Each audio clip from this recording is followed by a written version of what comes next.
Mənim üçün də xoşdur. Mənim üçün də xoşdur. Çünki bax belə bir xalqımıza lazımlı şey verirsiniz. Allah razı olsun. Çox belə əlləriniz ağrımasın. Sağ olun. Allah sizə kömək olsun. Çox sağ olun, mən. Mən sizə xidmətinizdə hazır. Allah razı olsun. Sağ olun. Allah razı olsun. Assalamu alaikum. Və aleykumussalam və rəhmətullah. Bugün şəhər arasından sual soruşacağıq. İstədik səndən soruşaq birinci, özü təqdim edin. Mənim adım Fəriddir, 24 yaşım var. Özüm sürücü işləyirəm. Bu qədər. İlhami Cəfərsoy, Elmlər Akademiyası Dilçin İnstitutunun şöbə müdiriyim. Selamun aleyküm. Mən İsmailov Baxış Mürvətoğlu, jurnalistəm. Akademiyada işləmişəm. Akademiyada oxumuşam. Filologiya elmləri namizədiyəm. Rus dili üzrə. Həkiməm, terapevt. Azərbaycanda mənim kimi həkim yoxdur. Elhamdülillah. Qardaş, belə bir sual vermək istəyir ki, şəriət nədir? Şəriət tam olaraq Allah Subhanahu taala'nın qanunlarına tabe olmaq və onu əməl etmək. Yəni şəriət tək belə deyək də namaz qıldım və yaxud oruç tutum ondan ibarətdir. Bu Allahın əmrləridir və şəriəti ümumiyyətlə biz hər gün yaşamalıyıq. Məsələn, ticarətdə olsun, istəyirlər hətta yemək yeyəndə belə olsun, diqqət etməliyik. Allah necə bizə buyurursa, onun Rəsul necə bizə buyurursa. Şəriət söz yox ki, İslam dininin qanunları var, müqəddəs kitabımız var. Uzun illərdir biz müsəlman olduğumuza görə ilk növbədə müqəddəs kitabımızdan irəli gələn vəzifələri yerinə yetirərək ailəmizin bütün sahələri qorumalıyıq, öyrənməliyik, həyatımıza, məişətimizə tətbiq eləməliyik. Mən elm işçiyəm, bütün həyatımı elmə həsr eləmişəm. Əsgərlərimiz səngərdə vətəni qoruyurlar. Biz elmi işçilər, yazıçılar, şairlər isə insanların ürəyin, beynin qoruyuruq. Ona görə qoruyuruq ki,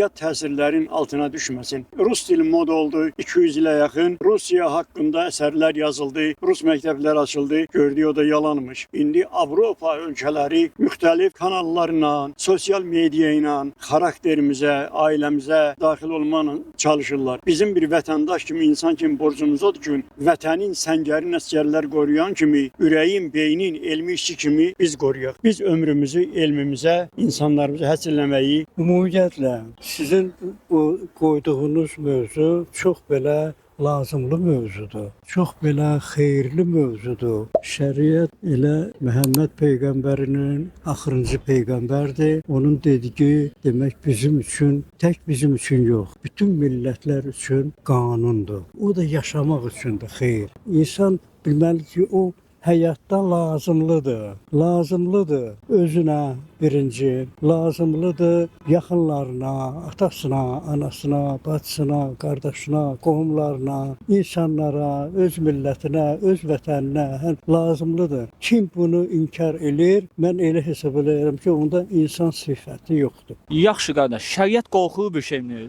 Xeyr, qorxulu bir şey deyil. Niyə görə? Çünki əgər şəriət olsa, belə deyək də, kasıblar üçün də bu yaxşı olar. Həmçində tək bizim ölkədə bu problem deyil. Ümumiyyətlə xaricdə də belə problemlər var. Gənclər çox yollarını itirirlər. Yəni onlara bir istiqamət verilən bir şey yoxdur. Ancaq məsəl boş-boşuna fırlansınlar, çayxanalarda otursunlar və həyatını boşa buraxsınlar. Amma şəriət sənə istiqamət verir, şəriət sənə məqsəd verir. Nə üçün sən burdasan? Niyə görə yaşamalısan? Nətər yaşamalısan? Yəni şeytan hər zaman öz vəzifəsini geri çəkmir. Yəni insanlara hər zaman vəzifəsi edir. Lakin bir şey lazımdır ki, şeytanın özünü qoruya biləsən. Bizim cəmiyyətimiz bu şəriəti niyə düzgün tanımır? Belə anlayıram ki, siz bunu bilirsiniz. Gözəl tətbiq olunsa, təbii ki, cəmiyyətimiz daha üstün bir məqama çata bilər. Niyə bunu düzgün çatdırmır və yaxud şəriəti başqa bir problemli hallarla cavlayırlar? İlk növbədə bunun günahın insanlarda axtarmaq lazım deyil. Biz 70 il SSR dövründə yaşamışıq. Həmin dövr ateizm idi. Tanrını dananlar hakimiyyətdə idi. Lenindən, Marksdan, Engelsdən, Cüqaşvili soyadlı Stalinə qədər onun təsiri var. Biz də tədricən o ateizmdən, müəyyən təsirlərdən beyinlərimizi, ürəklərimizi yuya-yuya, bəli, İslamiyyətin o müqəddəs qanunlarından biz bəhrələnməliyik. Burada deyilən xalqın xeyrinədir, adamın xeyrinədir. Daha başqaları kimi yox. Mən özüm Sankt-Peterburqda Tibb Universitetinin fəlsəfə kafedrasının professoruyam.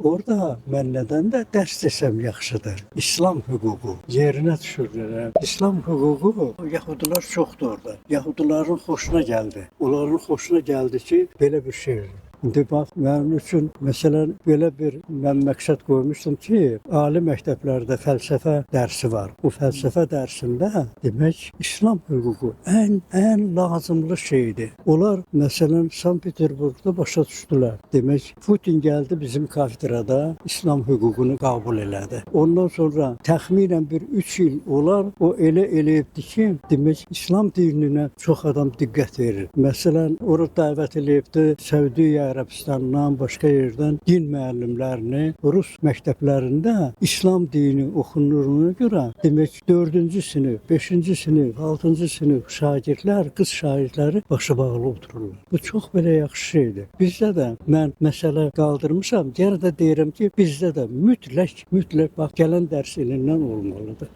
Bir də siz dediniz ki, Sankt-Peterburqda İslam hüququ haqqında dərslər keçmisiniz. İslam hüququ ilə digər bütün hüquq sistemlərinin fərqi nədir? Əsas fərqi nədir? O fərq çoxdur. O böyük bir elmi işdir. Fərq çoxdur. Məsələn, hamı bilir ki, keçmişdə fəlsəfə dərslərindən Hegeli, nə bilim, başqa demək ayrı-ayrı adamları belə deyirlər. Onların məsələn dedikləri ümumiyyətlə belə onun heç bir xeyri yox idi. Heç bir. Əksinə elə qəliz şeylər deyirdilər ki, cəmaət bir-birləri ilə mübahisə eləyirdi. Amma İslam dininlə heç bir müqayisə elə olmaz. Heç bir zətlə. Keçmiş fəlsəfə ilə İslam hüququ fəlsəfəsini müqayisə eləsəm, mən deyirəm ki, heç yaramazdı. Əksinə o biabır eləyər. Orada nə var ki, onunla müqayisə eləmək. Məsələn, İslam hüququ deyəndə tək elə məsələn bir söz kimi onu başa düşmürsən, kainatçıdan bir öyrənirsən. Yaradanın olmağı Allah Taala həm yaradıbdı bizə, həm qoruyur, həm də ki bizə xeyir verir həmişə. Həmişə belə düzgün yol göstərir. Bax bu böyük belə fərqdir. İndi məsələn Afrikada, ondan sonra elə Aziyada, Avropada, hər yerdə belə indi bu sahədə İslam dini əməlli başlı kütlə ilə gedir. Bu da sevindiricidir. Sevindiricidir, xoşbəxtdir ki. Çox sağ olun dayı. Bizə xoş oldu sizin kimi belə gözəl insanlarla, bizə həyatı gözəl şəkildə başa salan, gözəl şəkildə yön verən insanlarla söhbət olmaq bizə çox xoş oldu. Çox şad olduq. Allah razı olsun. Sağ olun, təşəkkür. Mənim üçün də xoşdur. Mənim üçün də xoşdur. Çünki bax belə bir xalqımıza lazımlı şey verirsiniz. Allah razı olsun. Çox belə əlləriniz ağrımasın. Sağ olun. Allah sizə kömək olsun. Çox sağ olun. Mən sizə xidmətinizdə hazır. Allah razı olsun. Sağ olun. Allah razı olsun.